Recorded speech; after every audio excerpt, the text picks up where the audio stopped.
ఉన్నాయి. గత టీఆర్ఎస్ పాలనలో 10 ఏళ్లలో ఎక్కడన్నా ఒక రాజకీయ కొట్లాట కానీ ఒక రాజకీయ కేసు కానీ చూసిండ్రా? ఏడాది అర్థంలో 340,000 కేసులు పెట్టిన ఇప్పటికీ ఎన్ని ఊళ్ళలో దాడులు చేసిండ్రు. ఇందాక మొన్న కూడా కదా మా విద్యార్థి సంఘ నాయకుల మీద దాడి చేసింది. ఎప్పుడైనా మీరు 10 ఏళ్ల చరిత్రలో ఒక్క రికార్డు చూపిస్తారా? మీడియాలో రికార్డు అవుతుంది కదా, టీఆర్ఎస్ పార్టీకి సంబంధించి ఒక దాడి చేసిర్రు, ఒక రాజకీయ పార్టీ కార్యకర్తను కొట్టిండ్రు అన్న సందర్భం 10 ఏళ్ళ రికార్డు తీసి చూపించండి. ఎక్కడైనా జరిగితే తప్పకుండా రికార్డు ఉంటుంది. ఎలక్ట్రానిక్ మీడియాలో, ప్రింట్ మీడియాలో ఎక్కడో చోట రిపోర్ట్ అయి ఉంటుంది. తీసుకురండి మొత్తం 10 ఏళ్ళది. ఒక్క చోట టీఆర్ఎస్ పార్టీ ఒక రాజకీయ దాడి చేసినట్టు, ఒక రాజకీయ కేసు చేసినట్టు అక్రమమైంది. ఎన్ని దాడులు చేసిరు ఇప్పటికీ? మొత్తం మీడియాతోనే రిపోర్ట్ అయితేనే ఉంది కదా, చూస్తున్నాం కదా.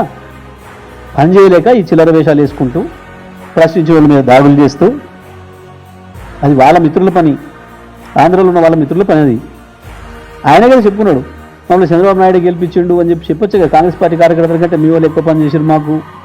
వాళ్ళ సంస్కృతి కదా, వాళ్ళ మిత్రుల సంస్కృతి ఇక్కడ వచ్చే ప్రయత్నం వాళ్ళు చేస్తున్నారు.